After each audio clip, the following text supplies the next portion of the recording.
পরপর চা বাগান পেরিয়ে পৌঁছে গেলাম এক দারুণ সুন্দর রিসোর্টে।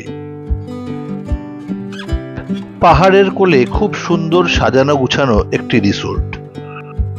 বারান্দায় বসে পাখির ডাক শুনে দিন কাটিয়ে দেওয়া যায়। রিসোর্টের পিছন দিকেই পর্বত শ্রেণী। তিনতলা এই রিসোর্টের আর্কিটেকচারে অনেকটা পাশ্চাত্য দেশের ছোঁয়া আছে। রিসোর্টের প্রত্যেকটা রুমই দারুণ কমফোর্টেবল এবং মাউন্টেন ফেসিং। বিকেলে সার্ভ করা হলো অথেন্টিক দার্জিলিং টি এর সাথে স্ন্যাক্স। রাতের ডিনারও বেশ ঘরোয়া এবং সুস্বাদু। রিসোর্টের প্রত্যেকটা ফ্লোরেই খুব সুন্দর সুন্দর বসার জায়গা রয়েছে। খুব যত্ন সহকারে ইন্টেরিয়ার ডিজাইন করা হয়েছে রিসোর্টের। ভোরবেলা আকাশ পরিষ্কার থাকলে জানলা থেকেই দেখা যাবে কাঞ্চনজঙ্ঘা। পাশেই অরণ্যের রাস্তায় একটা ছোটখাটো ট্রেকিং সেরে নেওয়া যায়।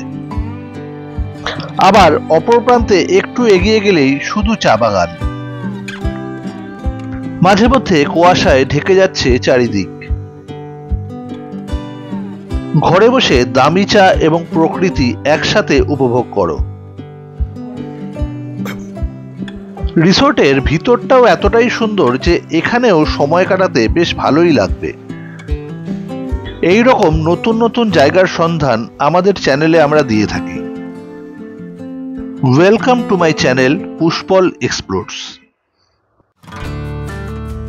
আবার বেরিয়ে পড়লাম একটা ছোট্ট উত্তরবঙ্গ সফরে। আমাদের শেষ পথটুকু একের পর এক চা বাগানের মধ্যে দিয়ে। পৌঁছে গেলাম দাওয়াইপানির ম্যাডিভিল রিসোর্টে। বড় রাস্তা থেকে একটি বাঁধানো রাস্তা নেমে এসছে এই সুন্দর রিসোর্টটিতে। বাইরে থেকে প্রথম দৃষ্টিতেই রিসোর্টটা বেশ ভালো লাগলো। রিসোর্টের পিছন দিকে অর্গানিক ফার্ম। রিসোর্টের চারিদিকে এখনো ডেকোরেশনের কাজ চলছে। তিনতলা এই রিসোর্টটিতে রুম রয়েছে 8খানা। সামনে একটি কনফারেন্স হলও তৈরি হচ্ছে।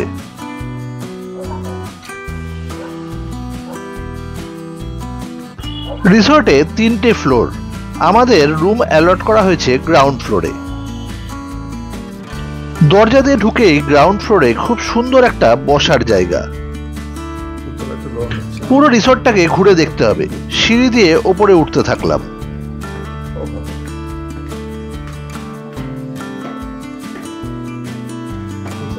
ফার্স্ট ফ্লোরে রয়েছে 4টে রুম।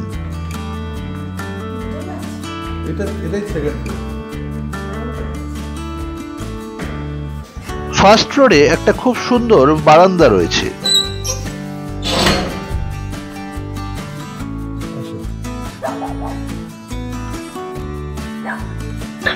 বারান্দা থেকে পাশের অরণ্য এবং পিছনের পাহাড় সবই দেখা যাচ্ছে। এটা কনফারেন্স রুম করছে। রিসোর্টের সামনে যে বিল্ডিংটি ওটি ডাইনিং এরিয়া। খুব সুন্দর ফুলের টব দিয়ে সাজানো রয়েছে সর্বত্র। সিঁড়ি দিয়ে উঠতে লাগলাম টপ ফ্লোরে। টপ ফ্লোরের দেওয়ালে এবং ফ্লোরে দেওয়া হয়েছে একটা উডেন টেক্সচার।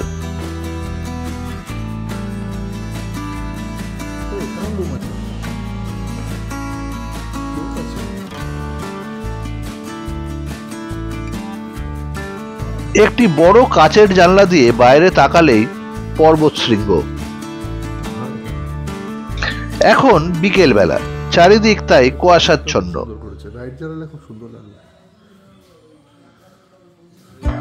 বেরিয়ে এলাম রিসোর্টের বাইরে। এখানে একটা ছাউনি দেওয়া বসার জায়গা রয়েছে। চা বাগানটা কালকে যাব। এর উল্টো দিকেই অরণ্য। 24-এ উদ্বোধন হয়েছে। রিসোর্টটা বেশ নতুন। এটা ওপেনিং হয়েছে 2024 সালে। আলো থাকতে থাকতে একটু ডাইনিং এরিয়াটা দেখে আসা যাক, তাই সেই দিকে এগোতে লাগলাম।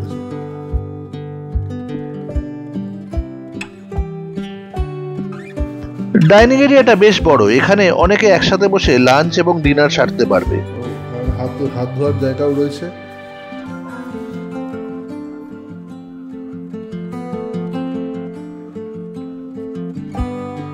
রিসোর্টের কন্ট্যাক্ট নাম্বার দেওয়া রয়েছে বোর্ডে। রিসোর্টের ট্যারিফ যদি শুধু রুম ভাড়া করতে চান তবে ৩,৫০০ টাকা, আর যদি ফুডিং লজিং বা এপি প্যাকেজে যান তবে fooding lodging charge per head ২,৫০০ টাকা। রাত নেমে আসার আগে একটু জঙ্গলের আশপাশে ঘুরে নিলাম।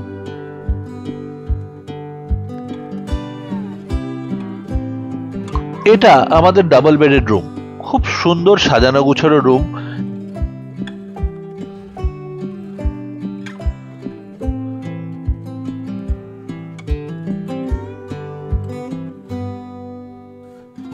জানলার পর্দা সরালেই সামনে সন্ধ্যের আকাশ। বাথরুমটাও বেশ পরিষ্কার পরিচ্ছন্ন, আধুনিক এবং গিজার লাগানো রয়েছে। আমাদের রুমের বাইরেই একটা খাবার টেবিল পাতা। সন্ধেবেলা সেখানে চলে এলো পকোড়া এবং দার্জিলিং টি। অথেন্টিক দার্জিলিং টি সার্ভ করা হয়েছে। চা খেতে খেতে জানলা দিয়ে প্রকৃতির রং পরিবর্তন উপভোগ করছি।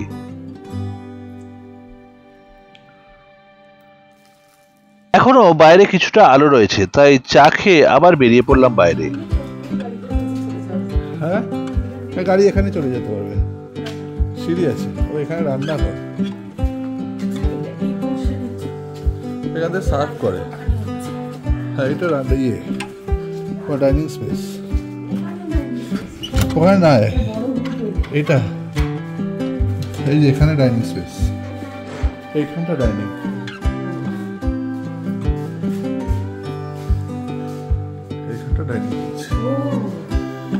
সুদেশনা চা নিয়ে রিসার্চ করে শুনে আমাদের হোস্ট আমাদের নানান রকমের দামি দামি চা খাওয়াতে লাগলো। আমাদের গ্রাউন্ড ফ্লোরে যে বসার জায়গাটা রয়েছে সেখানটা এত সুন্দর সাজানো যে ঘন্টার পর ঘন্টা এখানে কাটিয়ে দেওয়া যায়।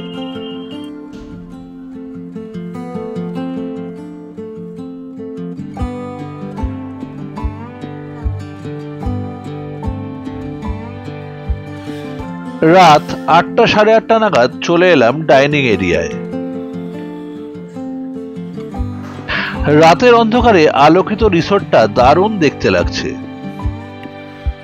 রাতের ডিনারে সার্ভ করা হলো ভাত, ডাল, সবজি, আলু ভাজা এবং চিকেন। রাতের অন্ধকারে আলোকিত রিসোর্ট এবং পাশের ডাইনিং এরিয়াটা সত্যিই খুব সুন্দর লাগছে। খেয়ে দিয়ে এসে আবার বসলাম সে কমন ড্রয়িং রুমে।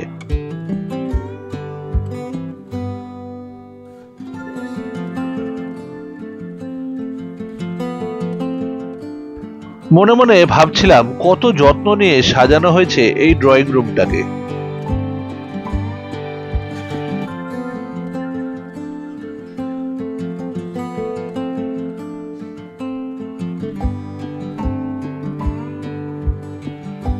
অনেকটা সময় ড্রয়িং রুমে কাটিয়ে ফিরে এলাম আমাদের রুমে।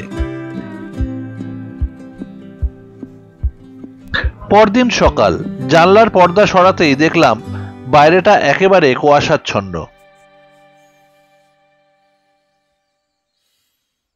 আস্তে আস্তে যত দিন গড়াচ্ছে কুয়াশা কাটছে এবং আকাশটা পরিষ্কার হচ্ছে। দূরে এক ঝলক কাঞ্চনজঙ্ঘার চূড়াও দেখা যাচ্ছে। পরিষ্কার দিনে নাকি পুরো কাঞ্চনজঙ্ঘা রেঞ্জটাই দেখা যায়। যাই হোক, প্রকৃতির প্রত্যেকটা রূপেরই একটা আলাদা সৌন্দর্য রয়েছে, সেটা উপভোগ করা যাক। যেখানেই যাই আমার অভ্যেস ভোরবেলা বাইরে বেরিয়ে পড়া। লোকজন ওঠার আগেই আমি বেরিয়ে পড়লাম আমার ক্যামেরা নিয়ে বাইরে।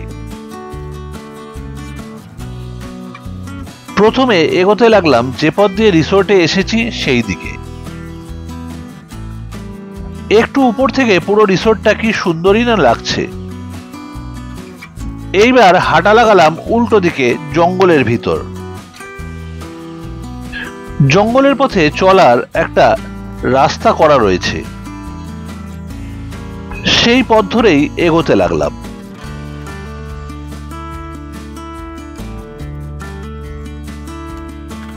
নানান রকমের পাখির ডাক শুনতে পাচ্ছি, কিন্তু কোনো পাখি চোখে ধরা পড়ছে না। হঠাৎই দেখা পেলাম একটা ভার্ডিটার ফ্লাই ক্যাচারের।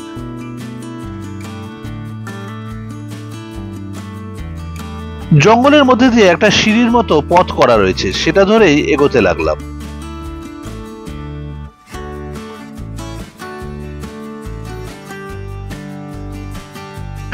জঙ্গলের ভেতর বেশ অনেকটা ঢুকে গিয়ে আবার ফেরত চলে এলাম। এবার হাঁটতে লাগলাম উল্টো দিকে। তিনটে কুকুর কন্টিনিউয়াস আমার পিছন নিয়েছে। জঙ্গল থেকে তাড়াতাড়ি ফেরত আসার কারণ হলো তিনটে কুকুরই আমার গায়ের উপর উঠে পড়ছিল। রিসোর্ট থেকে পায়ে হেঁটে একটু এগোতেই শুরু হয়ে গেল চা বাগান।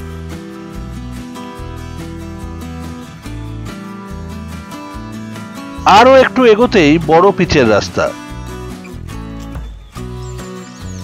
অসংখ্য পাখি ডাকছে এখানে। চা বাগান পেরোতেই শুরু হয়ে যাচ্ছে পাইনের বন। পাইনের বন পেরোলেই আবার চা বাগান। চারিদিক কুয়াশাচ্ছন্ন।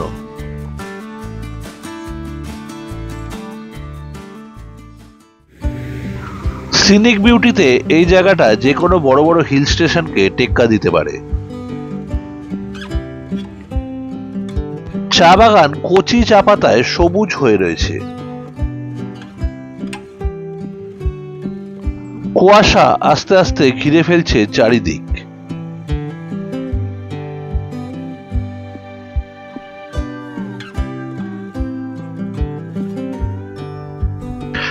পাইন বনের ভিতরের পথটাও কুয়াশায় পুরো ঢেকে গিয়েছে। প্রকৃতি প্রাণ ভরে উপভোগ করে ফিরে এলাম রিসোর্টে। রুমে ফিরে গরম গরম দার্জিলিং চা এবং জানলা দিয়ে প্রকৃতি একসাথে উপভোগ করছি।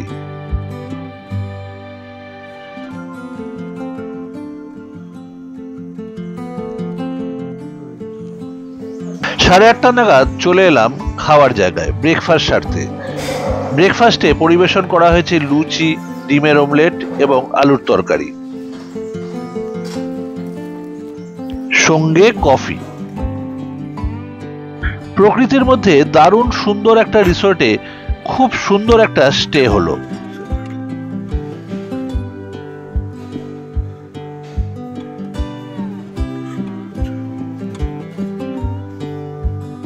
মেডিভিল রিসোর্টকে বিদায় জানিয়ে এবার পরবর্তী ডেস্টিনেশনে যাওয়ার পালা।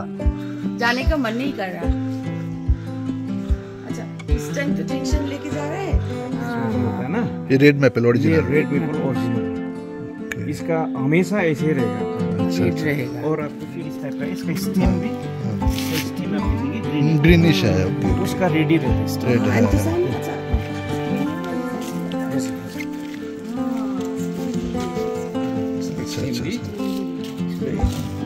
রিসোর্টের হোস্ট এবং তার মিসেস আমাদের খুব সুন্দর আতিথেয়তা করেছে। রিসোর্টে পৌঁছানোর শেষ পথটুকু রিসোর্টের তরফ থেকেই বাঁধিয়ে দেওয়া হয়েছে।